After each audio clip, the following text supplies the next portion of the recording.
दर्शक मान सम्मुखें प्रदर्शन करुछंती खोर्धा मंडलीर संडे स्कूल छात्र छात्री माने आसंतु ए परिवार कौन करुछंती ताको परिवार कौन घटुची टिके देखि नियंतु नाटक माध्यम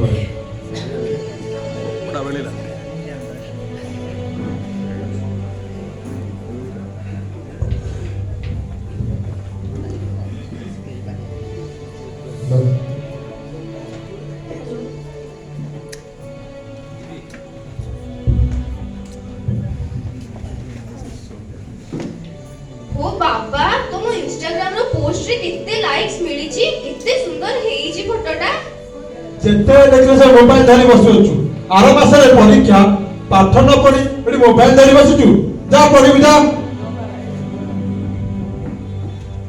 गोटे मास रहले तोर फाइनल परीक्षा को एबे जे तोर पाठ रिविजन सन्नी गत थरी परि जदी एथर भी तोर फाइनल रिजल्ट रे कम मार्क बाहरिबो ताले लोक मानु केते न देखिबे कहलु अल्ला मामा आज को हमर संडे स्कूल परीक्षा अछि ओहो मो भाबिली स्कूल परीक्षा बोली हो मो जे तो संडे स्कूल पाठ सब जानि छी हो तो गले स्कूल रिविजन सब करिबो मामा मते संडे स्कूल एग्जाम में पढे दो ना स्कूल रिविजन मोर सब सर जाई छै हे तू जा एबे मो सब काम सरी के आसली ते टीवी देखिबी ते सोईबी हो तो गले संडे स्कूल पाठ पढिबो तो जोडा बुझा आसीबनी मते पछाइबी तते कहि देबी ठीक अछि मामा गो तो गली हम संडे स्कूल टीचर केते हो क्वेश्चन देले ताकू मो पढ देले तो संडे स्कूल एग्जाम पास कर देबी हो तू जा पढिबो मु जाउची टीवी देखिबी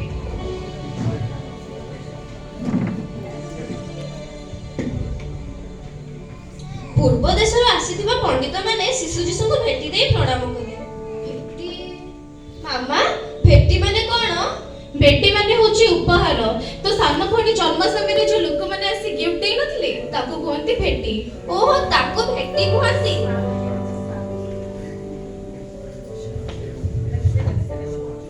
जीशु ख्रीष्ट केउ स्थान रे जन्म हले केउ स्थान रे मामा को पूछे मामा जीशु ख्रीष्ट केउ स्थान रे जन्म हले ए कटक जिल्ला रे हेतिबे जीशु ख्रीष्ट किए डुबन देला किए देला बाबा को पछरछि बाबा जानथि बाबा जीशु ख्रीष्ट को किए डुबन देले ख्रीष्ट को किए डुबन देले आ भीतर भाई बते हेतिबे कहिते अरे गूगल ले जाओ गूगल ले देखि दे सेठी चटापट फटाफट आंसर दउची देखि दे हो बा मु गूगल ले देखि दउची ए हे बाबा मोर संडे स्कूल जिबार टाइम हे होलानी अरे झियो गतर बार पाळक कहथिले गीत संहिता 1 रे लेखा अछि से जहा करे ता सफल हेबो तू गीत ना एक पाठ पढि दे ओ प्रार्थना करी जा बारी तू जे जहा करिवु सफल ये कतरा फे ठीक अछि बाबा मु थाले गीत संहिता 1 पढ दउची जेउ जन दुष्ट मानको मंत्रालय चाले नाही अबा पापी मानको मार्ग रे ए हे बाबा फोन टा स्विच ऑफ हे होला अरे झियो गीत ना 1 रे कोन लेखा तू जानि ना ना बाबा जानि तमे कहू ना मु तो जानि नी हो जे तू प्रार्थना करी जा भाई ठीक अछि बाबा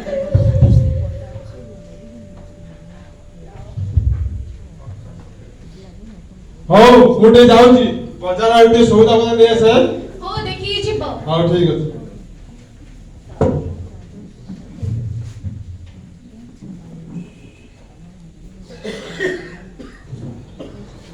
केते समय पर दिन 12टार दृश्य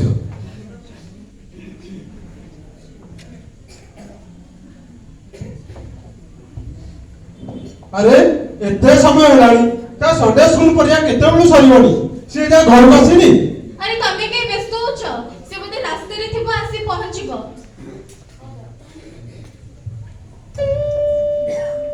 ए देखो तम छिया आसिला बते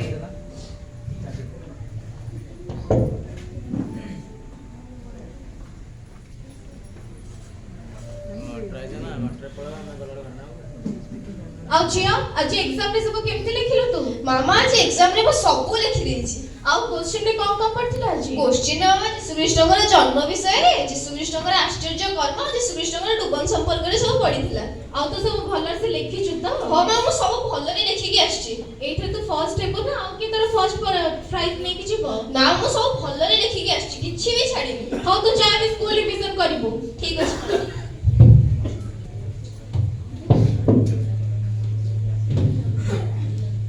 ଟିକେ ସମୟ ପରେ ପୁଣି ଦିନ 2ଟାର ଦୃଶ୍ୟ। दानियल भाई प्रेस द लॉर्ड बहुत दिन पर आई जा आस प्रेस द लॉर्ड आ केमिति को छ भाई प्रभु दया सब भल अछि आपण खबर के ମୁଁ ବି ପ୍ରଭୁଙ୍କ ଦୟାରେ ଫିଟ୍ ଅଛି। ଆରେ ଦାନିଏଲ ଭାଇ ବହୁତ ଦିନ ପରେ ଆଇଛନ୍ତି, କଫି ଟିକେ ଜଳିକିଆ ଟିକେ ନେସ। ହଁ ହଁ ଆଣୁଛି। ବସ ବସ ବସ ବସ ବସ। ଆରେ ଦାନିଏଲ ଭାଇ ଅବିକା ଜମା ପ୍ରାର୍ଥନା ଜମା ମନ ଲାଗୁନି, ଆରାଧନା ପୁରା ବୋରିଂ ଲାଗୁଛି।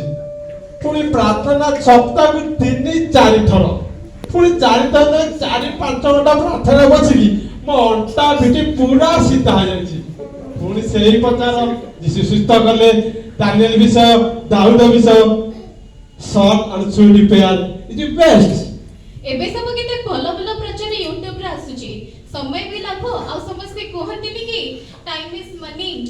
ସେଇଟା ତ ସତ କଥା, ସମୟ ନଷ୍ଟ ହଉଛି।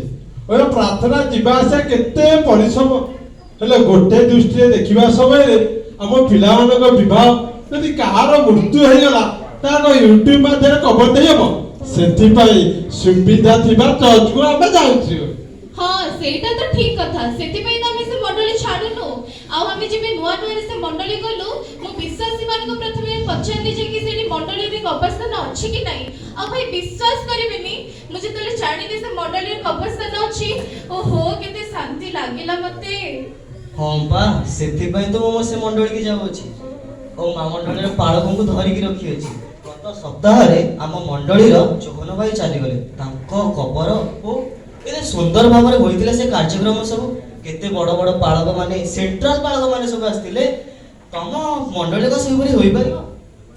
ତାହେଲେ ଭାଇ ତମେ ଏ ମଣ୍ଡଳୀ କଣ ପାଇଁ ଆସୁଛନ୍ତି, ସେ ମଣ୍ଡଳୀ ରହିଯାଉନାହାନ୍ତି? ସେଟା ଗୋଟେ ଆଡଜଷ୍ଟମେଣ୍ଟ ନା ଭାଇ। ଆମ ମଣ୍ଡଳୀର ପାଳକ କି ଆଉ କେହି ଜାଣିନାହାନ୍ତି କି ଆମେ ଏ ମଣ୍ଡଳୀକି ଆସୁଛୁ। କଥା କଣ କି ପିଲାମାନେ ଯେପରି ଭଲ ଭାବରେ ସଣ୍ଡେ ସ୍କୁଲ ବିଷୟରେ ଶିକ୍ଷା ଲାଭ କରିବେ, ତା ସହିତ ଭଲ ବାକ୍ୟ ନିମିତ୍ତ ଆମେ ଏଠାକୁ ଆସୁଛୁ ନା। କିନ୍ତୁ ମୁଁ ମୋ ସ୍ଥାନୀୟ ମଣ୍ଡଳୀକୁ ଛାଡି ପାରିବି ନାହିଁ। ଆରେ ଭାଇ ପାଳକ କହୁଥିଲେ ଯେଉଁମାନେ 2ଟି ଟଙ୍କାରେ ଗୋଡ଼ ଦେବେ ଶେଷ ସମୟରେ ସେ ପଡ଼ିବେ। ଭାଇ ତମେ ଟିକେ ସମ୍ଭାଳିକି ରୁହ। ହଁ ସେ କଥା ଛାଡ।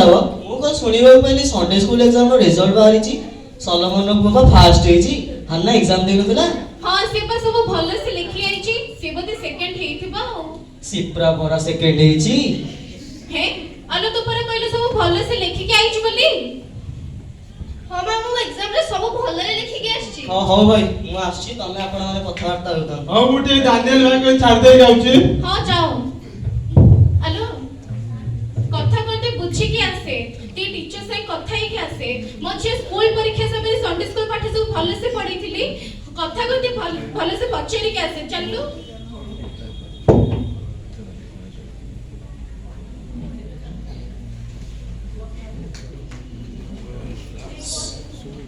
ସନ୍ଧ୍ୟା ସମୟରେ ସଣ୍ଡେ ସ୍କୁଲ ଅଫିସର ଦୃଶ୍ୟ।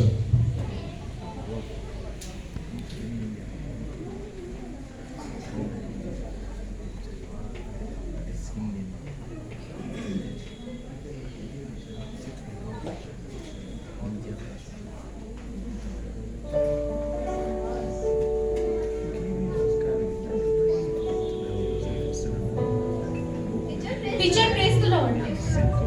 टीचर सुनले ମୋ ଝିଅ ହାନ୍ନା କହୁଛି ସେ ଏକ୍ସାମରେ ସବୁ ଭଲସେ ଲେଖିଛି, କିନ୍ତୁ ରିଜଲ୍ଟ ବାହାରିଲା ସମୟରେ ତାର ମାର୍କ କେତେ କମିଛି। ଲେଖା ଅନୁସାରେ ମାର୍କ ଦିଆଯାଇଛି। ହାନ୍ନାକୁ ପଚାର ସେ କଣ ଲେଖିଛି। ହଁ ମୁଁ ତାକୁ ସବୁ ଭଲ ଭାବରେ ପଚାରିକି ଆସିଛି। ସେ ପରା ମୋର ବ୍ରିଲିଏଣ୍ଟ ଝିଅ, କିନ୍ତୁ ପେପରରେ ତ ସେ ଠିକ ଠାକ ଲେଖିନି। ପ୍ରେଜ ଦ ଲର୍ଡ। अच्छा समस्या तो ये अच्छा कथा कौन तम भीतर कौन कथाबार्ता चलছে पाड़को अब सुनिले ମୋ ଝିଅ ହାନ୍ନା କହୁଛି ସେ ଏକ୍ସାମରେ ସବୁ ଭଲସେ ଲେଖିଛି, କିନ୍ତୁ ରିଜଲ୍ଟ ବାହାରିଲା ସମୟରେ ନା ଫର୍ଷ୍ଟ ହେଇଛି ନା ସେକେଣ୍ଡ ହେଇଛି। ଏଟା କୋଉ ପ୍ରକାର କଥା ତ ମୁଁ କିଛି ବୁଝି ପାରୁନି। अच्छा अच्छा एमतिया कथा की सब पे ओडे समाधान अछि यार प्रश्न खाता आपन पाखे अछि की ଅଛି। तले मते सेडा दियंतु मु यार आउथरे परीक्षा करदे सब विषय समाधान हे जिवो ହଁ ସେଟା ଠିକ କଥା କରିଦିଅନ୍ତୁ।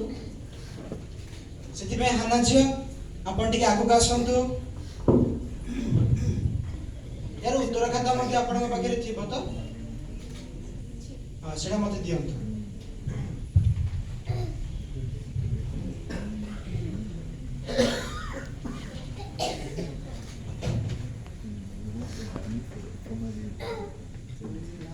ପ୍ରଥମ ପ୍ରଶ୍ନ, ଜିରିହ ପାଚିରି ଭାଙ୍ଗିଲା କିଏ? ମୁଁ ଭାଙ୍ଗିନି ମାଷ୍ଟର ଅଙ୍କଲ, ସେ ଆମ ସାହିର ଇନୋସ ଆଉ ସଲୋମନ। ସେମାନେ ସଦାବେଳେ ସେ ପାଚିରି ଉପରେ ଖେଳନ୍ତି। ସେମାନେ ଭାଙ୍ଗିଥିବେ, ମୁଁ କିଛି କରିନି। ନା ନା ଫାରୁକ ବାବୁ, ମୁଁ ସେମିତି ଭଙ୍ଗା ଭଙ୍ଗି କେବେ କରିପାରିବନି। ସେ ହଉଛି ମୋର ଗୁଡ୍ ଗର୍ଲ।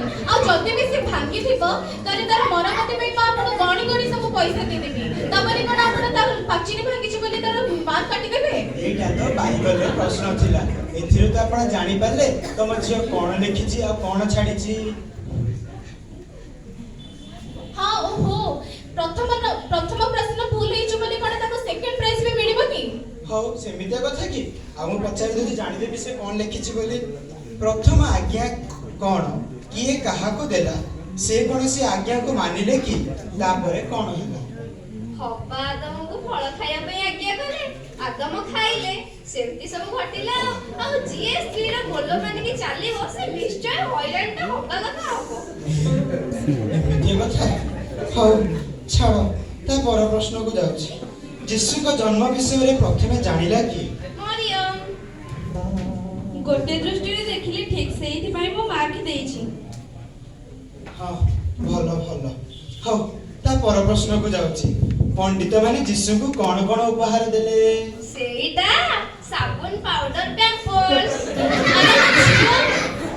ମାମା ତମେ ପରା କହିଥିଲ ସାନ ଭଉଣୀ ଜନ୍ମ ସମୟରେ ତାକୁ ଯେଉଁ ସବୁ ଉପହାର ଲୋକମାନେ ଦେଲେ ତାକୁ ଭେଟି ବୋଲି କୁହନ୍ତି। ଛାଡ଼ ଛାଡ଼ ଛାଡ଼, ତମ ଭିତରେ ଆଉ ଝଗଡ଼ା କରନି। ହଉ ତା ପର ପ୍ରଶ୍ନକୁ ଯାଉଛି। ଯଦି ପ୍ରଭୁ ଆମ ମାନଙ୍କର ପାପ କ୍ଷମା କରିବାର ଅଛି ତାହେଲେ ଆମେ ପ୍ରଥମେ କଣ କରିବା ଦରକାର? ସେଇଟା ତ ପୁରା ସହଜ, ପାପ କରିବା ଦରକାର। ଆରେ ମୋ ହାନା ଝିଅ, ତୁ କଣ କଣ ଲେଖୁଛୁ? ତୁ ଜାଣିପାରୁଛୁ ତ ପ୍ରଭୁଙ୍କର ବାକ୍ୟ ସବୁ, ପ୍ରଭୁଙ୍କ ପାଠ ସବୁ ଏମିତି କଣ ଲେଖିଛୁ? ଯେହେତୁ ମୁଁ ଏତେ ସବୁ ପ୍ରଶ୍ନ ପଢି ସାରିଛି ଆଉ ଅଳ୍ପ ମଧ୍ୟ ଅଛି, ତାକୁ ବି ମୁଁ ପଢି ଦଉଛି। ଯୀଶୁଙ୍କ ଯେକୌଣସି ଗୋଟିଏ ଦୃଷ୍ଟାନ୍ତ ବା ଆଶ୍ଚର୍ଯ୍ୟ କର୍ମ ବର୍ଣ୍ଣନା କରି ଲେଖ। ସେଇଟା ଗୋଟେ ବଡ ଉତ୍ତରଟା, ମୁଁ ଖାତାରେ ଭଲରେ ଲେଖିଛି। ପାଳକ ବାବୁ, ପ୍ରଶ୍ନ ଖାତାରେ ଉତ୍ତର ଅଛି, ଆପଣ ଟିକେ ପଢିକି ଶୁଣାନ୍ତୁ। ହଉ ହଉ ହଉ, ମୁଁ ପଢୁଛି। ଜେରୁସାଲେମରୁ ଜିରିହକୁ ଗୋଟେ ବ୍ୟକ୍ତି ଯାଉଥିଲେ। ରାସ୍ତାରେ ତାକୁ ଡକାୟତ ମାନେ ଆକ୍ରମଣ କଲେ। ସେମାନେ ତାକୁ ଜମେଇକି ବାଡେଇଲେ, ଡିସ୍କିଆଉଁ। ତାକୁ ଅଧାମର ଅବସ୍ଥାରେ ଖଣ୍ଡ ଖଣ୍ଡ କରି ପକେଇଲେ। କିଛି ଭଲ ଭୂମିରେ ପଡିଲା, କେତେକ କଣ୍ଟା ବୁଦାରେ ପଡିଲା, କେତେକ ପଥର ଉପରେ ପଡିଲା, ଆଉ କେତେକ ପକ୍ଷୀମାନେ ଖାଇଦେଲେ। ଆଉ ଯାହା ବଳିଲା ତାକୁ ସେମାନେ 12 ଟୋକେଇରେ ଭର୍ତ୍ତି କଲେ। ସେଥିରୁ ଗୋଟେ ଟୋକେଇ ଇସ୍କରେ ଯୁହୁଦା ନେଇଗଲେ। ଆଉ ଯୋଉମାନେ ମନ୍ଦିରରେ ଛେଳି, ବାଛୁରୀ, ପକ୍ଷୀମାନେ, କୁକୁର, ମାଙ୍କଡକୁ ବ୍ୟବସାୟ କରୁଥିଲେ ସେମାନଙ୍କୁ 30 ମୁଦ୍ରାରେ ବିକ୍ରି ଦେଲେ। ଯାହା ହଉ, କେଡ଼େ ସୁନ୍ଦର ଉତ୍ତରଟେ ଲେଖିଥିଲ।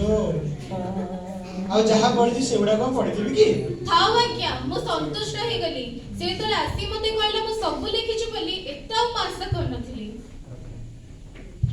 ପ୍ରିୟ ଦର୍ଶକ ବନ୍ଧୁ, ବର୍ତ୍ତମାନ ଜଗତର ଯୁବକ ଯୁବତୀ ମାନେ ବିଭିନ୍ନ ପ୍ରକାର ନିଶା ଦ୍ରବ୍ୟ ଏବଂ ଆତ୍ମିକ ଜୀବନକୁ ଅବହେଳା କରି ନିଜ ଜୀବନକୁ ଅତିବାହିତ କରିବା ସମୟରେ ସେମାନେ ଯେ ନରକ ପଥରେ ଯାତ୍ରା କରୁଅଛନ୍ତି ବୋଲି ଜାଣିପାରୁନାହାନ୍ତି।